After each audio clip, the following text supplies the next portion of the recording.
Well, it looks like we are out there and doing it live streaming on Facebook. Chaveevah, here we go with our Zoom Shakalaka.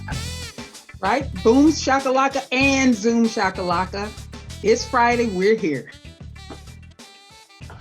That's right. It is Friday and we've made it. There's so much going on. There's so much anxiety, and the country is in turmoil.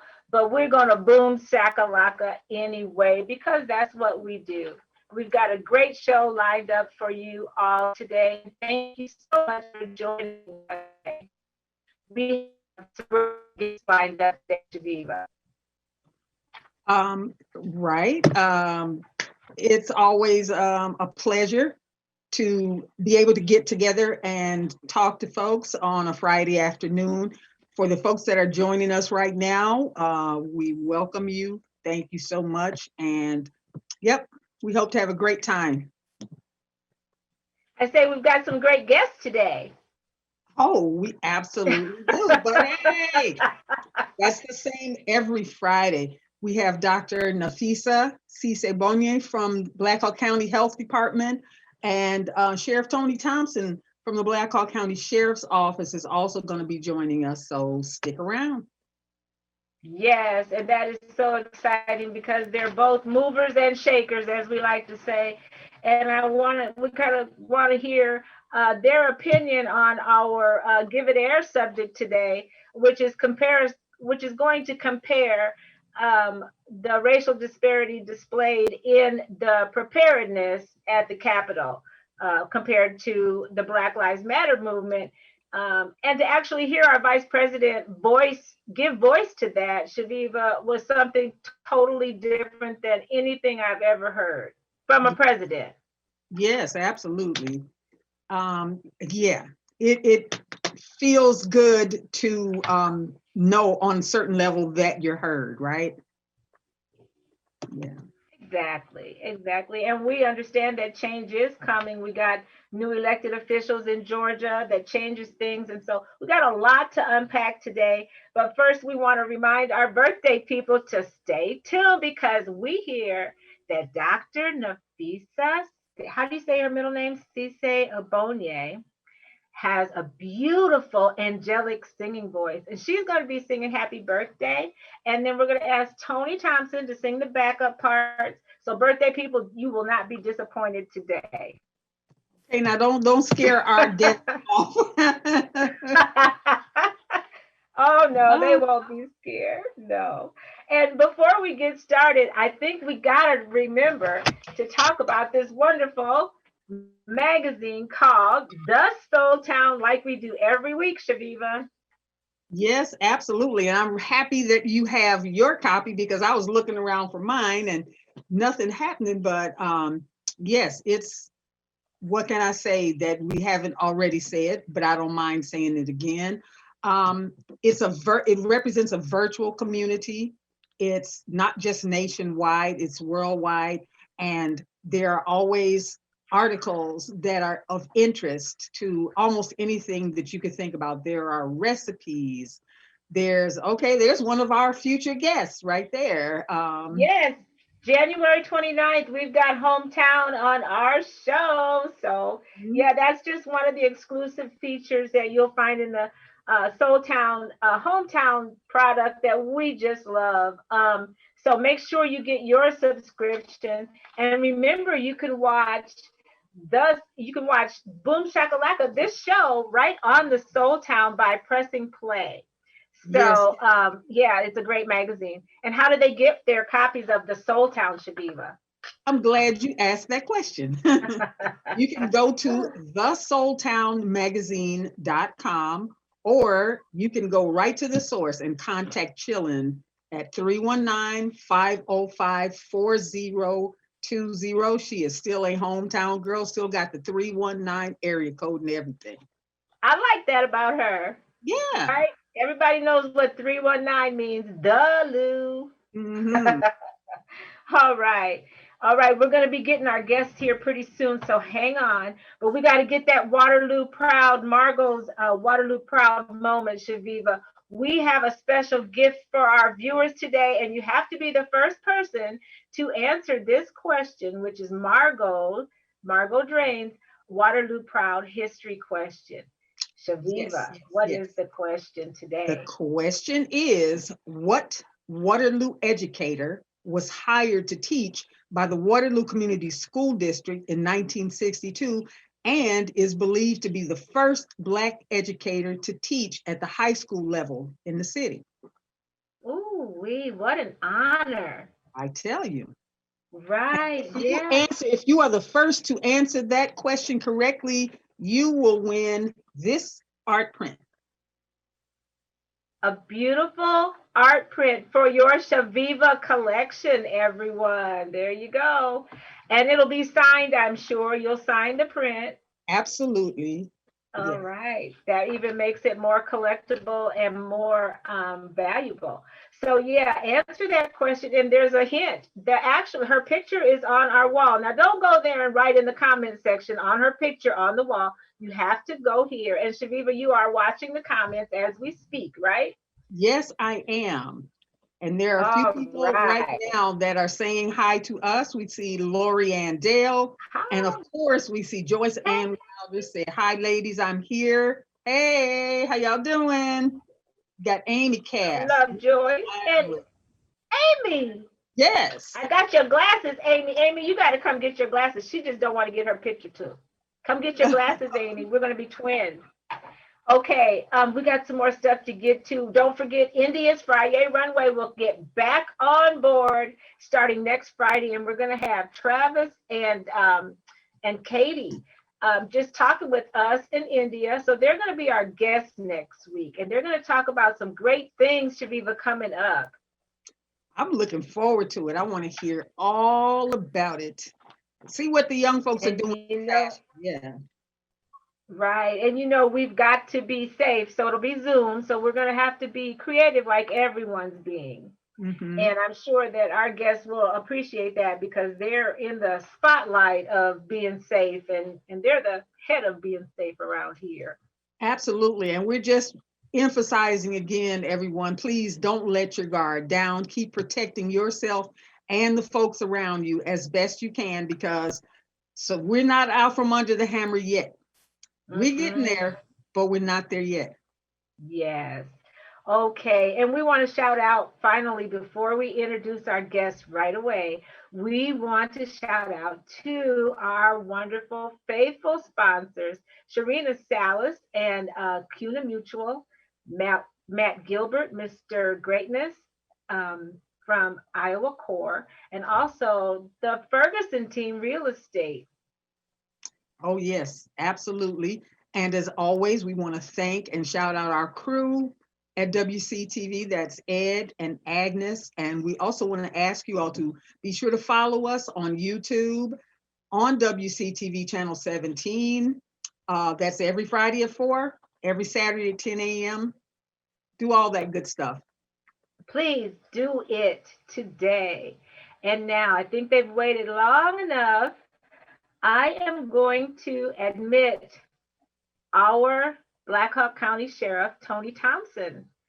And I'm also looking for, there she is, Dr. Nafissa Ibonye. And I'm going to let her in. Oh, there she goes. And I think she's going to have to unmute. It says to ask her to unmute. There. All right, welcome. All right. Welcome to. Go ahead, Chaveevah. No, I was just going to say welcome, Tony. We have not seen you since you were reelected. Congratulations. And thank you for joining us. Thank you. Well, it's my pleasure to be with you guys. I'm sorry I have to be driving right now. Oh, well, we're going to give you time to drive. We don't want you driving. That's against the law, man. No, actually, I won't look at you. I'll keep looking at the road, but I'm going to be where I need to be in about 30 seconds. Okay, good deal. Dr. Nafissa, you're laughing because that's the truth. I told him what's the truth, though. Can't be driving. Now, wait a minute. All right, welcome. She needs to have my back. I'm sure she does. Talking. And of course, we've got Zoom and the internet connection is not as good as it should be. But first of all, we want to say thank you to both of you for taking time out of your busy days to join us today. Welcome. Thank you. Yes, and All I remember right. the last time that we had the pleasure of having both of you all on the show together to just talk to us and update us on the things that are going on. And I'm sure we will get to that in just a second. But Rocki, there was something that you wanted to bring up first, right? Well, sure. It's what's on everybody's mind. The chaos in our country, the call to impeach the president. I mean, it's all come to a really ugly and frightening head. And it's not like we didn't see it coming. So our segment today is Give It Air. In this segment, we like to expose some things that get swept under the rug usually, and nobody talks about it. We heard the president of incumbent president of Joe Biden say out loud that there was a disparity in the preparedness of the National Guard and all the other police force that should have been at the White House or at the Capitol building compared to the Black Lives Matter movement. They were there ready and there was no penetrating that at all. So we just want to ask your opinions. Do you agree with Joe Biden in what he said, in the disparities in the way that they were prepared? And we'll start with you, Dr. Nafissa. Oh, I was gonna say you should start with the sheriff in town. I mean, it's law enforcement. It's law enforcement.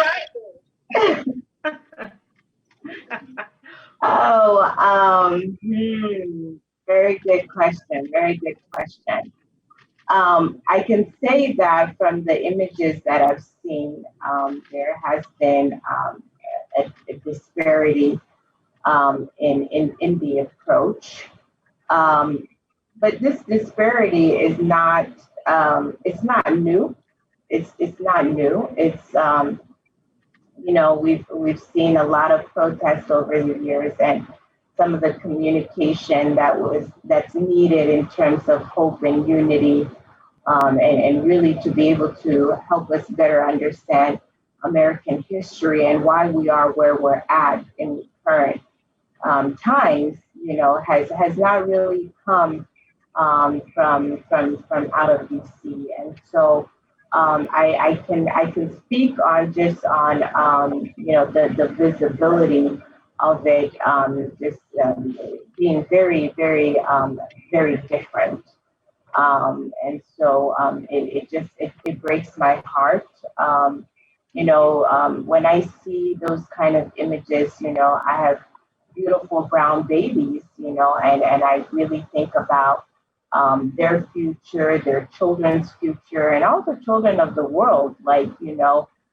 It's just so important for us as adults, to be responsible about how we solve situations, because the future generation, it does impact the future generation, the decisions that we make now. And so that I think Sheriff Thompson is really the expert to speak on law enforcement and this kind of process. Right. Well, thank you for that response. We always try to do ladies first. And yeah. Thank you. Now we get down to the nitty gritty, the new sheriff in town. Your words, please. So, number one, I think not only was he talking about the preparedness, but he was also talking about the reaction, right? And I do agree with Joe Biden that from all aspects of the response, that there was parity there, that if that was a Black Lives Matter movement, and when there was a Black Lives Matter movement, number one, that there was more force, there was more utilization of force, there was more resources deployed more quickly. And maybe that was a threat assessment piece. Maybe that was something along those lines. But I saw that Vicki Brown, my good friend Vicki Brown, posted something this morning that said, "Listen, we don't want QAnon and these folks treated differently. We just don't want them killed the same way that we were killed." And I think. Mhm. And I'm paraphrasing that because I didn't remember exactly how that read this morning, but I actually either liked or shared it because I thought that's exactly right. Right. There was a parity in the response across the DC area between a Black Lives Matter event and this event, and there's no justification for why one event gets treated differently.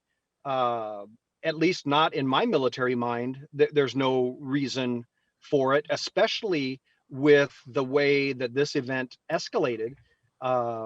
We knew that was coming. We knew that there were hostile attitudes, in those ranks, and we knew that there was subversion in those ranks en route to the Capitol. And for them not to respond in kind, for them not to be aggressive, for them not to more fervently protect the Capitol complex, the people that were in the Capitol complex. I completely agree that there's some frustration there that Yes. this was not an equal apples to apples. Now, is it fair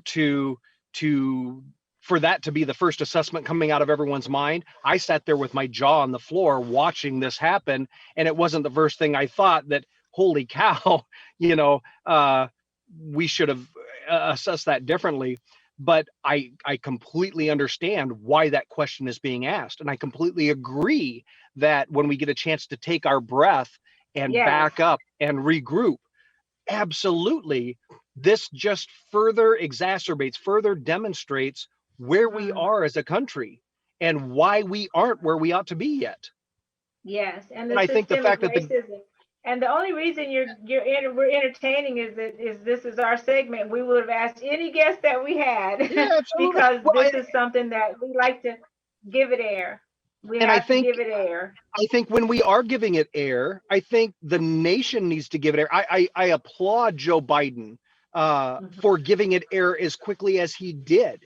And maybe that is having a better pulse on the nation and a better perspective going into this presidency. That's exciting to me. That's telling to me, because I know if it were the other way around, we wouldn't. Right? Exactly. Yeah. Now I think Chaveevah. No, I was gonna say, I think a lot of people's first reaction, I know my first reaction in seeing things unfold was just shock. You don't really believe what you're seeing.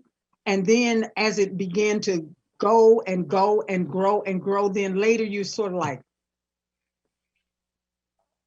what's going on here? I mean, like, how did it get that far? Why did it get that far? And that's when the comparison kicked in. I don't think it was necessarily anyone's first thought, but with this America, it couldn't help but be your second thought. And absolutely, except for people whose mission is to deflect from what's obvious. But yeah. But we said, we can't make the show about this because we're moving on now. But we did have to give it some air. We had to give it air, right? Because hey, it's the best disinfection to just air things out. So that's right. That's right. Okay, so go ahead and ask them the obvious questions that we usually have these two on the show for. Well, first, congratulations, Tony Thompson, Sheriff Thompson. Thank you. On your being back again. Yes, and Chaveevah? It is my sincere privilege. I am so honored. This is my fourth and my final term, and so I look forward to serving with as much energy and effort and piss and vinegar as I brought into my first 3 terms. So I look forward to it. Give him hell, Tony. Okay. No, the last time that we spoke with you guys was, I think, back in April. And obviously then COVID-19 was the hot topic because we were just sort of on a powder keg as far as Black Hawk County. And, you know, you all expressed a lot of things at that time, you know, as far as getting things under control. Dr. Nafissa, I just want to know, in what ways has the situation changed or stayed the same? Oh, no, COVID. You know, as the new year came rolling, I'm looking forward to 2022. You know, why everybody's celebrating 2021. I'm like, we need to get to 2022 because, you know, COVID is still here. You know, the good news is that we have vaccines, and that's very important. But we still, our vaccines are not available to the general public, right? And so, and we have to think about, you know, demand and supply. So for us here in the state of Iowa, in Black Hawk County, it's really the demand is the supply is coming down a little bit slower than we had anticipated. But the good news again is that there's a vaccine for this disease that has impacted us for such a long time. It's just been a hard journey, and you think about the numbers and the losses, and also the trauma that COVID has continues to bring on. You know, I was just talking to the team about well-being. You know, so it's not just, you know, being on the go, but it's so important to do some self-care, to check in with yourself, because we've been traumatized, you know. But my thing is, I hope that this is also a wake-up call that it's so important for us to take care of Mother Earth, and also to understand that we are actually closer to each other than further apart. You know, a vaccine that started overseas is, you know, just came here, and look at the impact that it's had globally. So human nature, we tend to think that we're far apart from each other, but we're not, and we have to also take care of Mother Earth, because that's really something important as we continue to better understand the pandemic and the reason behind this virus, and what do we need to do for future pandemics, because they will happen, you know, and how are we going to prepare ourselves for. So with that said, here in Black Hawk County, again, we've received the vaccines, and we've been allocating them to our community partners in phase 1A. So that's really our healthcare infrastructure and our first responders. And you know, we're just going to continue to try and do our best to expand that allocation for phase 1A. You know, unlike other counties, you know, that are much smaller and that don't have maybe the larger pool of people within phase 1A, you know, they've been able to expand a little bit into the 1B group. But we heard from the state this afternoon that really isn't authorized, you know, because we still have other counties such as Black Hawk County that have a lot of people in phase 1A, and we need to continue. So the state is going to monitor that, and hopefully we'll get additional vaccines throughout the week, so we can, vaccinate our healthcare infrastructure. For such a long time, we've been talking about them, being at capacity, and we want to make sure that our hospitals are not full, and so we have to take care of our healthcare infrastructure, and so that's what we are doing, and we're getting a lot of calls. You know, I want to assure the community that everything that we do, we try to do our best to be equitable. You know, and sometimes, you know, I mean, we can always improve on communication.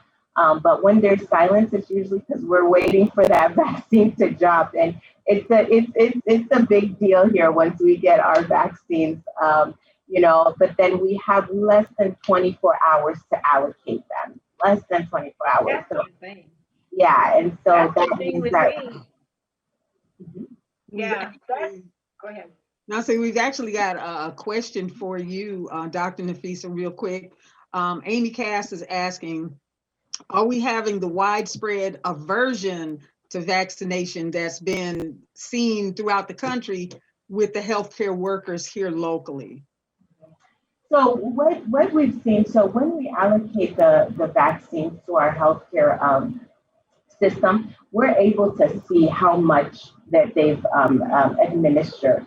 And I can tell you here, they've done a pretty good job getting those vaccines in our providers. So that's kudos to them, and we monitor that. So that's why we follow up. We want to make sure, they're doing their best to get people vaccinated. And so if we see that there's been, it hasn't moved as fast, we do touch base to look at different strategies. But kudos to the healthcare system. They are really trying to administer the vaccines. We've launched our vaccine survey. We haven't released the data yet because we want to make sure that we're inclusive of all people. And so we're still collecting data from the immigrant and refugee communities. We hope to be done with that by January 15th, and we will release that information so that the community is aware of what people are thinking about the vaccine. But most importantly, it's going to be information that will help us with our messaging and education. Awesome. Well, thank you for those explanations and that understanding. It's good to know that you guys are at the ready to get everything done. And Sheriff Thompson, we want to ask you, I saw an article recently that involved a lot. I mean, there was so much about the Tyson. You probably wonder what article, you're a national headline everywhere probably. Yes. The one that I think had mentioned Terry Mabry and some people that we know here in the community. They're, like Dr. Nafissa said, we've all experienced a lot of trauma. This downtime, is it a good time? Are you involved in the distribution, first of all? That's my question. Or so first of all kudos to this wonderful lady that I get to work with. Isn't she an absolute gem, an absolute gift from the heavens to Blackhawk County? I cannot say enough about Dr. Nafissa Bonnier. She is unbelievable. The timing of roping her into Blackhawk County, Iowa could not have been better. The amount of cajoling it takes to keep her sane. Every time she calls and she wants to scream and yell and pull her beautiful hair out, I just sit there quietly and I listen, and I, whatever it's going to take to keep her happy, I'm here. I feel so bad for her for everything she goes through, because this has been, the last year has been just absolutely ridiculous for her, not just from restructuring the health department, but going through accreditation. And then we throw a little cherry on top with COVID and everything else. We just could not be more blessed to be having her right now. So when I call and I say, hey, Nafissa, I got a great idea. How about I help you out with another clinic to help out first responders and give them vaccinations? I'm just looking to lessen her load just a little bit. Anything I can do to just make her life a little bit easier, make that hairline not recede quite so bad, not make her turn gray before she turns 40. Anything I can do, I'm trying just a little bit. Yeah. So we're really. What a guy, right, doctor? What a guy. Yeah, what a guy. Yeah. I think Dr. Nafissa and I talk, Nafissa, two or three times a week. We're chatting, we're emailing back and forth. We're pretty engaged, and try as she might, she can't get rid of me. We're really working through this, and I'm supportive as much as I can possibly be. The nice thing is, when it comes to the medical side of things, all I can really do is spell medical. I don't know much more about it. But when it comes to PPE supply and things like that, supporting the EOC and the EMA efforts, I've got weird stuff still happening. I've got deputies that still have their CDLs. And so we're driving down to the centralized distribution point with straight to back trucks. And we're bringing that stuff back for the long-term care facilities and the nursing staff or nursing homes and the hospitals And so we make those runs a couple times a month. We just are working with Unity Point on some distribution sites out at the United Medical Park and stocking up some of that facility with some longer term PPE supplies and stores for Blackhawk County from the District 6 regional stockpiles. And so we're very much in tune and very much involved in some of that stuff. Not so much on the vaccination. I don't want to screw any of that up. Again, like she said, from drop point to distribution, it's 24 hours. As soon as it comes out of that cryogenic freeze, they've only got 7 days for that to end up in somebody's arm. And so it's really critical. And I don't want one of my deputies to be the reason that we screw something up. And so if I can stay out of that, I will. And how can the public be assured? Well, that's my question. Is that's what's so scary about that vaccine is like, I'm not, just like my eggs, I want to make sure my eggs are fresh. I don't want no stale eggs. So how do we know this vaccine has been gone through the proper channels before it gets in my arm? You know, right. those are things number that one, concern maybe more people than me. You bet. Number one, you know that Tony wasn't involved. That's number one. Okay.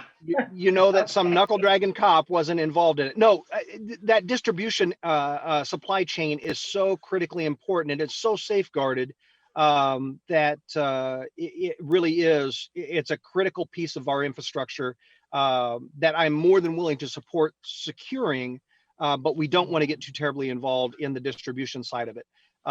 We are paying attention to the AstraZeneca, where it's, you know, it can be kept at refrigerator temperatures. We're paying attention to the Johnson & Johnson one, that again, that one can be kept at room or refrigerated temperatures.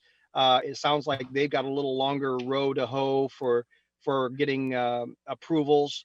But for these two that have to be kept very, very cold, just know that those supply chains and the distribution chain that is being utilized from the Iowa Department of Public Health, from the federal side to the Iowa Department of Public Health to the county health department and into those clinical staff's hands are pretty secure. And if they're not, I'm the first one to step up and say, well, if it's going to take the SWAT team or armed guards or whatever it's going to take to make that happen, we have a plan in place and we're ready to execute mission to make sure that Dr. Nafissa's vaccines are well safeguarded and ready to go, so that Rocki, your vaccines are safe and secure and ready to go. So we're on task for that. As long as my vaccine is as safe and secure and fresh as my eggs, we'll get along just fine. The last thing I want you to be concerned with, and I know there's a lot of concerns with the vaccine. I know there are people, the anti-vaxxer folks, and then the folks that just, you know, don't want to be the crash test dummies on this. I get all of that, you know. Right. So we don't want to add any fuel to any of those skeptic fires. You know, if you take a look at all of the medical staffs that have already gotten their shots. My wife is a nurse practitioner. She got her shot, and the only thing she complained about is a sore arm. I said, the same line she's used on me about 1,000 times. I said, suck it up, buttercup. So turnabout is fair play. Right. So she's, I come in crying about a sliver or something. Yeah. So no, I think the fact that so many medical staff members on that phase 1A have taken it and are you know, right there in the middle of the in the middle of the battle, taking it and being engaged the way that they are and putting their faith both in the system as well as in the vaccine. I think you can take solace in the fact that that this vaccine is ready for distribution and ready for our arms as well. So. Sure. And, you know, you made me feel so much more confident. How about you, Chaveevah? Yeah, I was going to say, it sounds like a concerted effort between Dr. Nafissa and the Sheriff's Department to make sure that this thing rolls out in the way that it was intended. So that's as much as anybody can ask for, right? Right. And I just love you guys' relationship. I could see her face light up when we were asking you questions, and you guys have a fun interaction there, and it makes us all feel good and a lot more safer to have good leaders like you in the community that, you know, kind of forge the way for us, because we don't know what's going on. I'm just stuck in this room And all I know is I'm trying to find out from you guys. So, we're tired of being at home, but we cannot get weary, not yet. So Right. we're doing our part, and we're so glad to have you as guests. And I know our production people, they're on a 9 to 5 job and they got to go home pretty soon. So we understand that you guys work so well together that you're willing to do a duet for our Christmas, our birthday people, not Christmas. So we're singing the Stevie Wonder version. Now look, don't back out on us and don't try to push one of those buttons and go away because we will find you, okay? So, Chaveevah, we got some great birthday people that are watching and waiting for these two to sing. We Who want to are say they? happy birthday to Clara Ross. Happy birthday, Redonna Parker, Diamond Nicole Berry, Kate Stainbrook, Tracy Tolles McKellen, and Reverend Morris Anderson. Happy birthday. Yes, and also we have Jimmy O'Neill, Crystal Woods, Vicki Brown, Charity Nebby, our friends from Iowa Public Television, Bobby Cage, and Jackie Polk. And what we do is the Stevie Wonder version. Dr. Nafissa is chomping at the bit. Look at her. She's Oh, so wow. but Oh, we're wow. if you know how it goes happy birthday. Happy birthday to you. Happy birthday. Happy birthday to you. Okay. Mwah, mwah. All right. I'm actually doing the moi moi. This is applause in sign language. We loved it. Thank you so much. It's a party at the health department today, you birthday people. Yes. All right. All right. Well, Chaveevah, another great show. Always, always. And I love what we do because we always have such an opportunity to have such great guests to fill us in on what's going on, here in our world, and for us to spread that information to let other people know this ain't a bad place to be. Right. It's not. It's a great place, actually.